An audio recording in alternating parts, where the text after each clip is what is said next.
नमस्कार। आज मैं फिर आपके सामने अपराध की एक और घटना लेकर आया हूं। आज के अपराध की घटना बिल्कुल हालिया तो नहीं लेकिन हालिया ही है।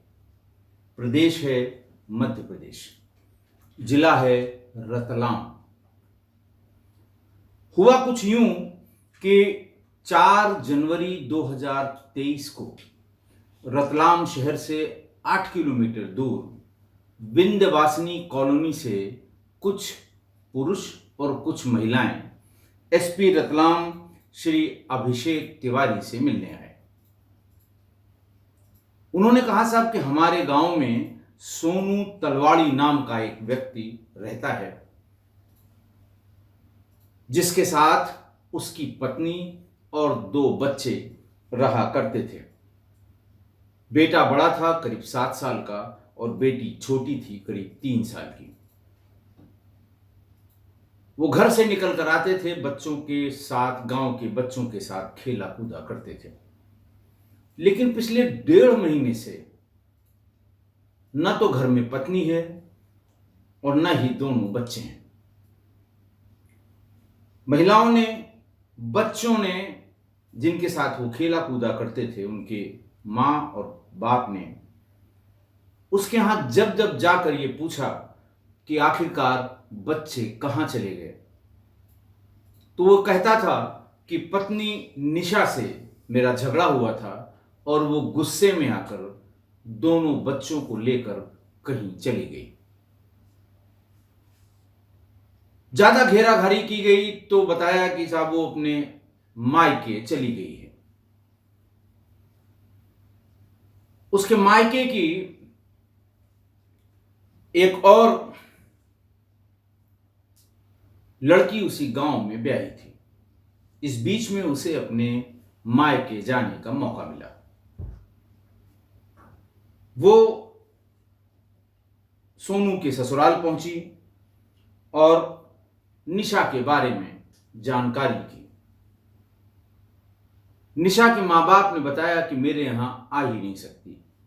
उसकी सारी यादें हम लोगों ने मिटा दी हैं, सारे फोटो जला दिए हैं, उसके सारे कपड़े जला दिए हैं। उसके यहां आने का प्रश्न नहीं होता। अभिषेक तिवारी जो एसपी थे रतलाम के, उन्होंने बहुत ही धैर्य से उनकी बात सुनी। उन्हें भी ऐसा लगा कि कहीं न कहीं कुछ गड़बड़ है। उन्होंने पूछा भी कि आपको क्या लगता है, आप लोग क्यों इतना चिंतित हैं? उन्होंने कहा, साहब छोटे छोटे बच्चे हैं और सालों से हमारे बच्चों के साथ खेल रहे हैं, कभी इस तरह की कोई बात नहीं हुई। हमें इसमें कोई गड़बड़ होने की आशंका लगती है। उन्होंने कहा, ठीक है, कोई बात नहीं। दीनदयाल नगर थाना जो पड़ता है, उसके थाना प्रभारी को इन्हीं लोगों के सामने उन्होंने फोन किया कि गांव में जाकर, कॉलोनी में जाकर, विंध्यवासिनी कॉलोनी में जाकर पता करिए कि सोनू की पत्नी और बच्चे कहां गए हैं। उनका अगर पता लग जाता है तो उनसे पूछिए कि क्यों चले गए हैं, और पुलिस लाइन में जो काउंसलिंग सेंटर्स हैं, वहां दोनों को बुला के दोनों की काउंसलिंग करिए ताकि वो साथ साथ रह सकें। बात बड़ी वाजिब थी। किसी भी पुलिस अधिकारी को यही करना चाहिए था और जिम्मेदारी से करना चाहिए था, जो अभिषेक तिवारी जी ने किया। प्रभारी निरीक्षक दीनदयाल नगर विंध्यवासिनी कॉलोनी पहुंचे और घर में सोनू मिल गया। सोनू से पूछा गया कि भाई तुम्हारी पत्नी और बच्चे कहां चले गए हैं? उसने फिर वही जवाब दिया कि साहब झगड़ा हो गया था। चले, क्या झगड़ा हुआ था? बस साहब ऐसे जो घरेलू झगड़ा होता है पति पत्नी का, तो इसमें छोड़ के कोई चला जाता है। उनका साहब पता नहीं क्या बात हो गई, चला गया। लेकिन उसकी इस टाल मटोल वाले जवाब से इंस्पेक्टर दीनदयाल नगर को शंका होने लगी। उन्होंने कहा, बातचीत होती है, लड़ाई झगड़ा होती है, धक्का मुक्की भी होती है, चली भी गई अगर पत्नी 2-4 दिन बाद और जाएगी तो किसी सुरक्षित जगह जाएगी। 2-4 दिन बाद वापस आ जाती है और तुमने ढूंढने का प्रयास कहां कहां किया। मान लिया वो तुमसे झगड़ा करके चली गई, तुम कहां कहां गए उसको ढूंढने के लिए। उसने 2 जगहों के नाम बताए, सब मैं यहां गया था, इनके यहां गया था। फौरन वायरलेस से इंस्पेक्टर दीनदयाल नगर ने संबंधित थाने को बताया कि जाके पता करो कि क्या सोनू तलवाड़ी विंध्यवासिनी कॉलोनी का वहां अपनी पत्नी को खोजने आया था। आधे पौन घंटे में ही पता लग गया कि नहीं, ये यहां कभी नहीं आया।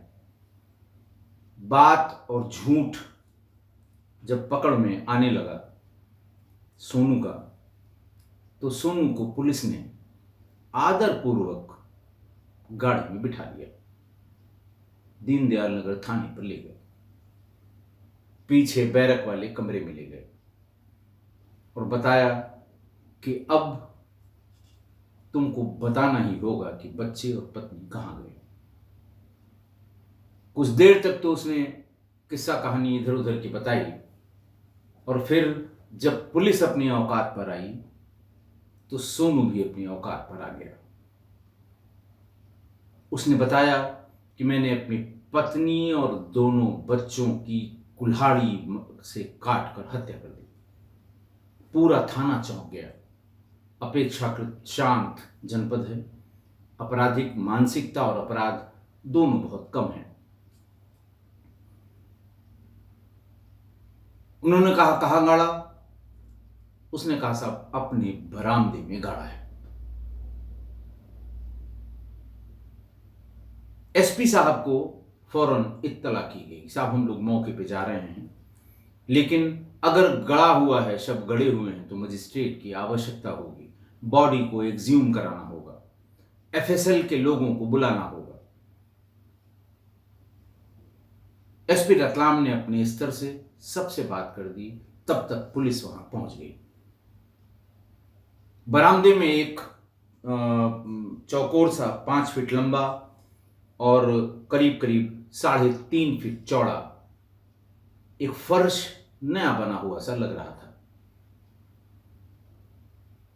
ईंटें लगा के बहुत अच्छे से उस पर सीमेंट किया गया था।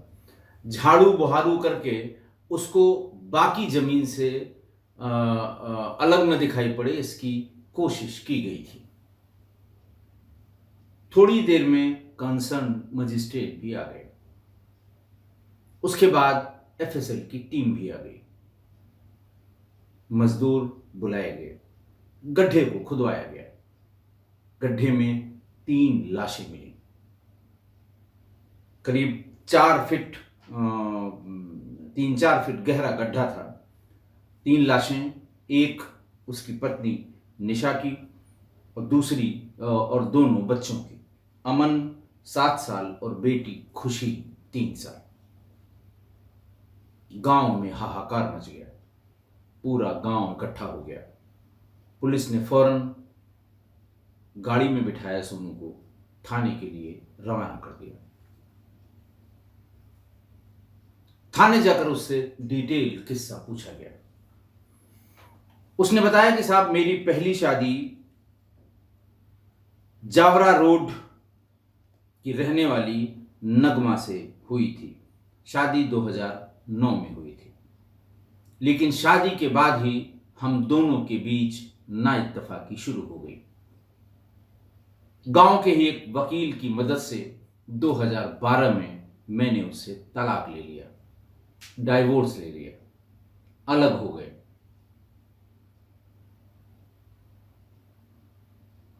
लेकिन तलाक के तुरंत बाद पहली पत्नी नगमा ने मेंटेनेंस का दावा 125 में मेंटेनेंस का दावा यानी भरण पोषण का एक मुकदमा दर्ज करा दिया। मैं वो मुकदमा लड़ ही रहा था। इस बीच में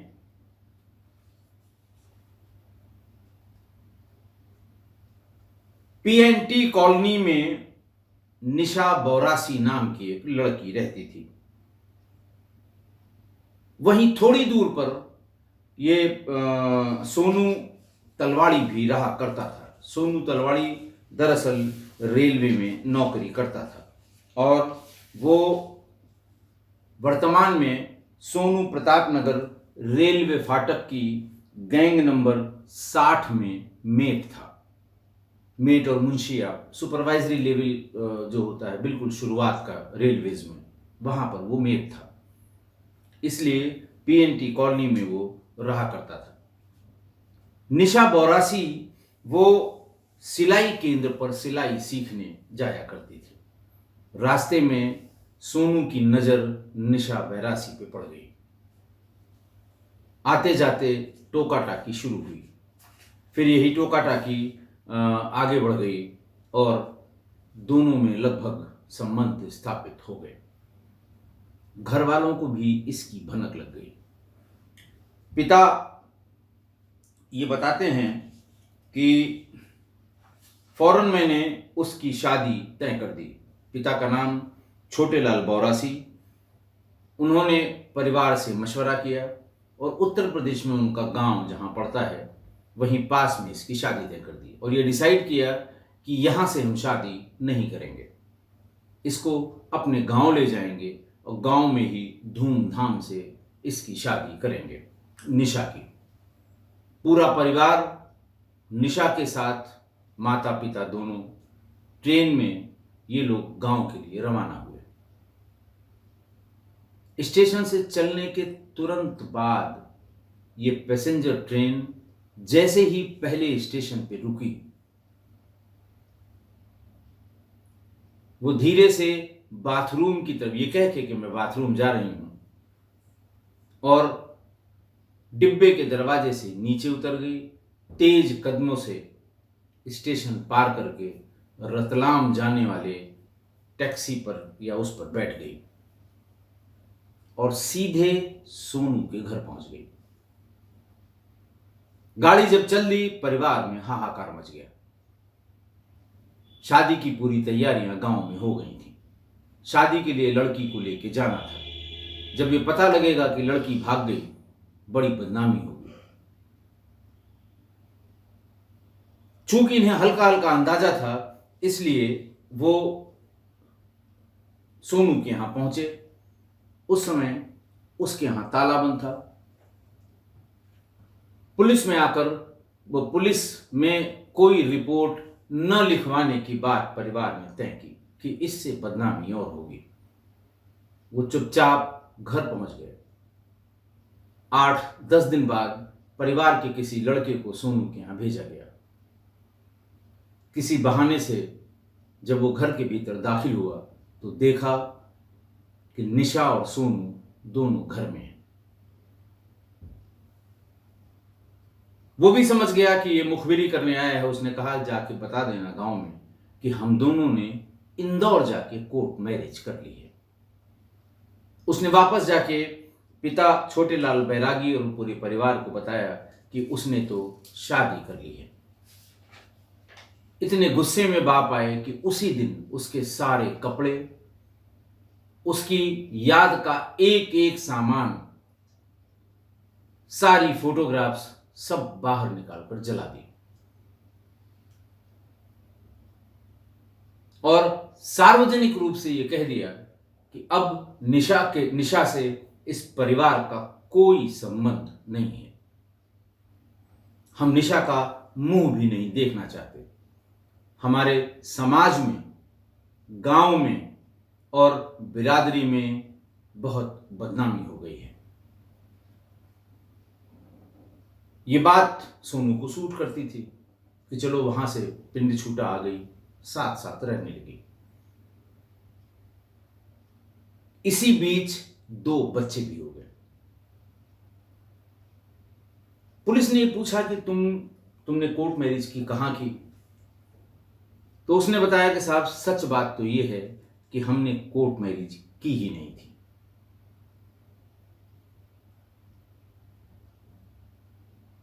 वो इसलिए नहीं की थी कि वकील से जब मैंने बात की तो वकील ने कहा कोर्ट मैरिज करोगे तो भरण पोषण का मुकदमा हार जाओगे।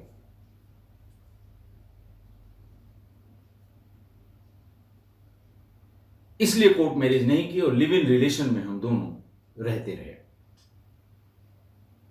जब शादी की, जब बच्चा बड़ा वाला 7 साल का हो गया, यानी शादी के 8 साल हो गए और भरण पोषण का मुकदमा भी डिसाइड नहीं हो पा रहा था, वकीलों ने उलझा के रखा था। जब 6-7 साल हो गए तो निशा ने शादी करने का दबाव बनाना शुरू किया कि अब बच्चे भी बड़े हो रहे हैं, ऐसे हम लोग कब तक रहेंगे। ठीक है, हमारे माँ बाप ने मुझे छोड़ दिया, लेकिन तुम अपने समाज में क्या कहोगे। उसने कहा, हम तो सबको यही बताते हैं कि हमने कोर्ट मैरिज कर ली है, हम शादीशुदा हैं, पति पत्नी की तरह रह रहे हैं। दोबारा शादी करेंगे लोगों को शक होगा। लेकिन निशा मान नहीं रही थी। अब रोज रोज के झगड़े रगड़े टंटे शुरू हो गए। 20 नवंबर 2023 को जैसे ही वो अपनी रेलवे की ड्यूटी करके आया, पत्नी से फिर रार शुरू हो गई, झगड़ा शुरू हो गया। उस समय सोनू कुछ नहीं बोला। उसके दिमाग में जो चल रहा था, आज उस फितरत को जमीन पे उतारने का मौका उसे दिखाई दे रहा था। खाना खाया, जब सब सो गए तो अपनी कुल्हाड़ी उठाई, सबसे पहले निशा की गर्दन काट दी। निशा की गर्दन कटते ही अमन उठकर बैठ गया, उसकी गर्दन भी एक ही बार में काट दी। बच्ची खुशी 3 साल की सो रही थी, उसकी नींद नहीं खुली, सोते सोते ही उसकी गर्दन काट दी। कमरे को बाहर से बंद किया, नहाया धोया, कपड़े चेंज किए। अगले दिन सुबह उसने मजदूरों को बुलवाया। उसने कहा, बरामदे में 3.5 फीट चौड़ा और 5 फीट लंबा, करीब 3.5-4 फीट गहरा एक गड्ढा खोदो। कारण बताया कि इसमें हमें पानी की टंकी बनवानी है, पानी की सप्लाई में थोड़ी दिक्कत है, पक्की पानी की टंकी बनवा देंगे, एक छोटी वाली मोटर लगा देंगे, घर की सप्लाई या जरूरत पर घर में पानी किचन में और बाथरूम में आता रहेगा। बात बहुत जेन्युइन सी थी, मजदूरों को उनकी मजदूरी से मतलब। उन्होंने 3.5 फीट चौड़ा, 5 फीट लंबा और करीब 3.5-4 फीट गहरा एक गड्ढा खोद दिया। शाम तक ये गड्ढा खोद के मजदूर चले गए, मजदूरी ली और चले गए। सोनू ने अपने दोस्त बंटी से संपर्क किया कि बंटी, जरूरी काम है, चले आओ। उसके साथ बैठा, खाना खाया और कहा कि हमें ये काम करना है। रात में ही तीनों लाशों को कमरे से निकाल के बरामदे के उस गड्ढे में रख दिया। फावड़े से ऊपर पूरी मिट्टी अच्छी तरह से डाल दी। किसी कंस्ट्रक्शन के सिलसिले में पहले से ही कुछ ईंटें वहां रखी थी। दिन में 2 बोरी सीमेंट और 1 ट्रॉली बालू ले आया था। दोनों ने मिलकर सीमेंट और बालू मिक्स किया। पहले ईंट के टुकड़ों में सीमेंट बालू निकालकर मिट्टी के ऊपर अच्छी तरह से घोल उसका बना के उसे फैला दिया। ईंट के सहारे से उस पर दबाव बनाकर या ईंट से ठोक पीट कर उसे नीचे बिठा दिया। उसके ऊपर ईंट की फर्श बना दी, जिसको सीमेंट से जुड़वा दिया। उसके भी ऊपर प्लास्टर कर दिया। उसे एक डर सताता रहा कि ऐसा न हो कभी कुत्ते आकर, क्योंकि बरामदे में था, दरवाजा बंद नहीं था, बाहर से कोई भी आ सकता था, अकेले में मकान था, गांव के थोड़ा किनारे। उसे यह डर था कि कहीं कुत्ते आकर गड्ढे को खोदना न शुरू कर दें।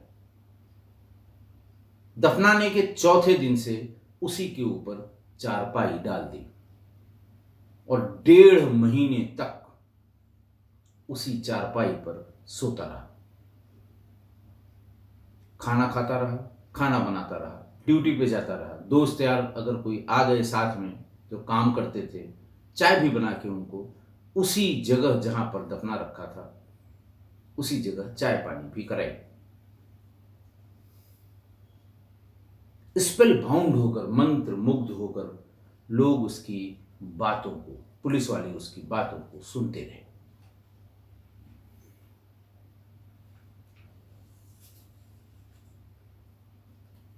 सोनू के पिता भी रेल कर्मी थे और उनकी मृत्यु के बाद सोनू की ट्रैकमैन के पद पर नौकरी लग गई। उसके बाद थोड़ा सा, जैसे वो कहते हैं, प्रमोट होकर और वो मेट बन गया और गेट नंबर 60 पर उस दिन, जिस दिन उसकी गिरफ्तारी हुई है, गिरफ्तारी उसकी हुई थी 8 जनवरी 2023 को।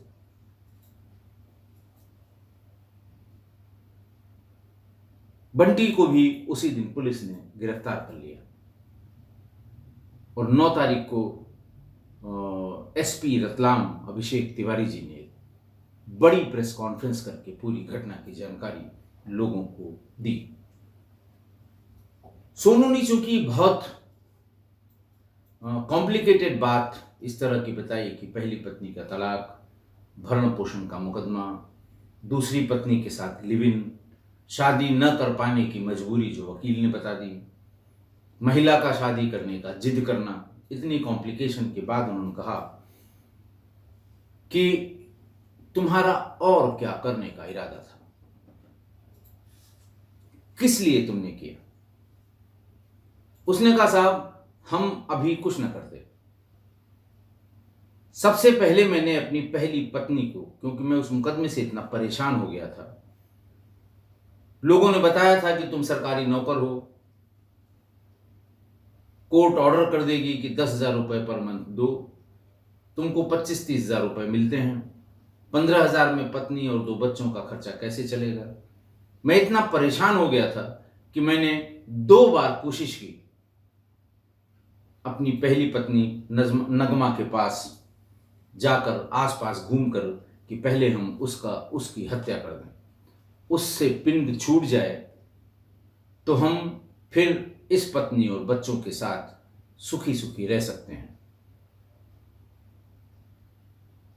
और मेरे मन में अब भी यही था कि मैंने उनको मार तो दिया, लेकिन इस मुकदमे से पिंड तभी छूटेगा जब वो मारी जाएगी। और मेरे मन में था कि मैं नगमा को मार के तब पुलिस में सरेंडर कर देता। ये तो खैर हर अपराधी यही कहता है। बहरहाल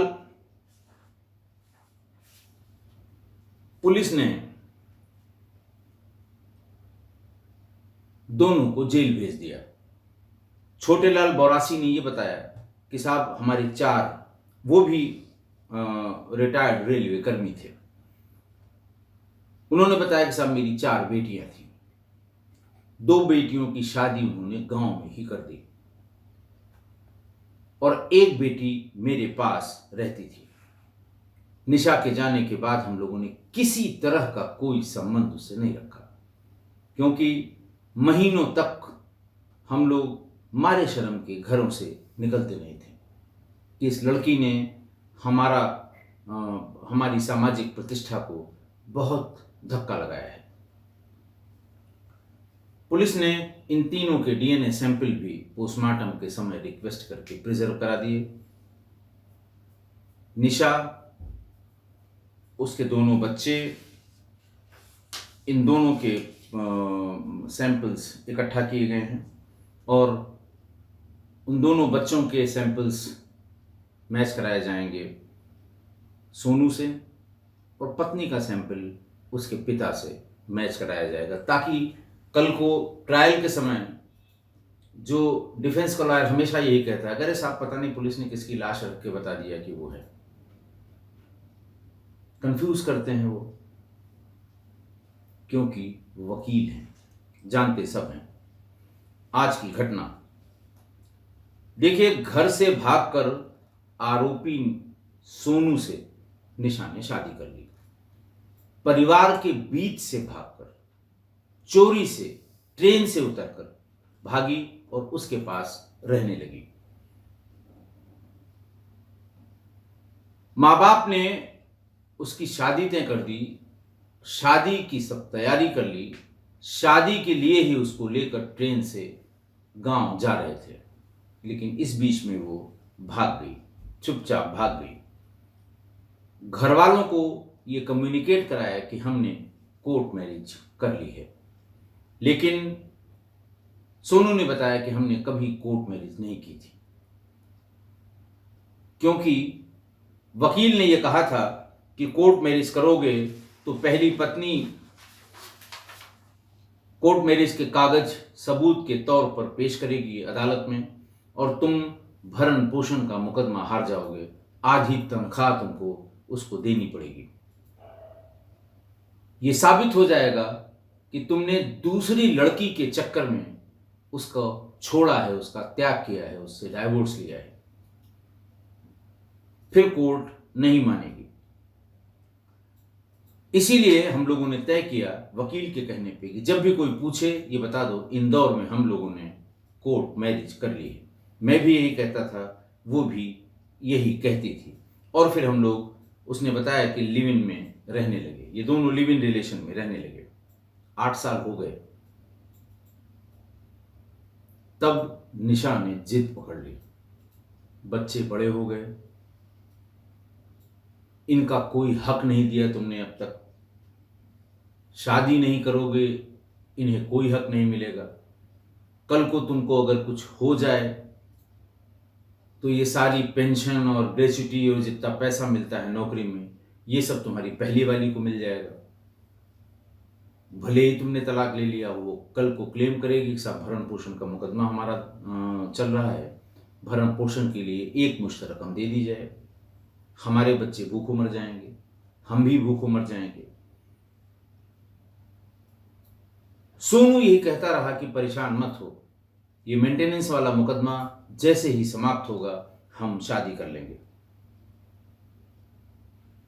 बार बार सुनने के बाद निशा इस बात से भी कन्विंस नहीं हो पा रही थी, और उसके बाद वही हुआ जो लिव इन रिलेशन में होता आया है, जो मैं आपको 50 घटनाएं अब तक बताई हैं कि लिव इन रिलेशन में महिला पार्टनर की ही जान जाती है। लेकिन इस घटना में दुखद पहलू यह है कि 2 मासूम बच्चों के साथ जो हुआ उसमें उन बेचारों की क्या गलती थी। बस इतना ही कि उनके मां और उनके बाप में झगड़ा होता था, मां बाप से झगड़ा करती थी, और उसकी सजा उन 2 मासूम बच्चों को मिल गई। कितना निर्दयी होगा सुनो, आप जरा अंदाज लगाइए। अपने ही 2 बच्चे, और दोनों मासूम, निहायत कम उम्र के। जब वो गर्दन काटी होगी उसने, जब खोपड़ी पर वार करके 2 टुकड़े किए होंगे ताकि मृत्यु सुनिश्चित की जा सके, तब भी उसके हाथ नहीं कांपे। कैसे संभव है? लिव इन रिलेशन के इस परिणाम को एक ही तरह का परिणाम है। फीमेल पार्टनर ही मारी गई, महिला ही मारी गई इस रिलेशन में जो भी रही। लेकिन फिर भी पता नहीं इस जनरेशन को क्या हो गया है कि वो ये बात समझने को तैयार नहीं है कि लिव इन रिलेशन का क्या हश्र होता है। आप समझिए, उस आदमी की एक जिद, एक गलती, एक डर और एक सनक। जिद कि जब तक मुकदमा डिसाइड नहीं होगा हम शादी नहीं करेंगे। गलती कि दुनिया को झूठ बताया कि हम शादीशुदा हैं, लेकिन शादी नहीं की थी। एक डर कि अगर शादी करेंगे वो मुकदमा हार जाएंगे, पैसा देना पड़ेगा, और एक सनक कि सबसे छुटकारे के लिए सबको मार दो। और इसी में 2 मासूमों की जान चली गई जिन्होंने दुनिया ही नहीं देखी। अब उनका समय शुरू हो रहा था, कम से कम बेटे का, कि वो दुनिया देखता।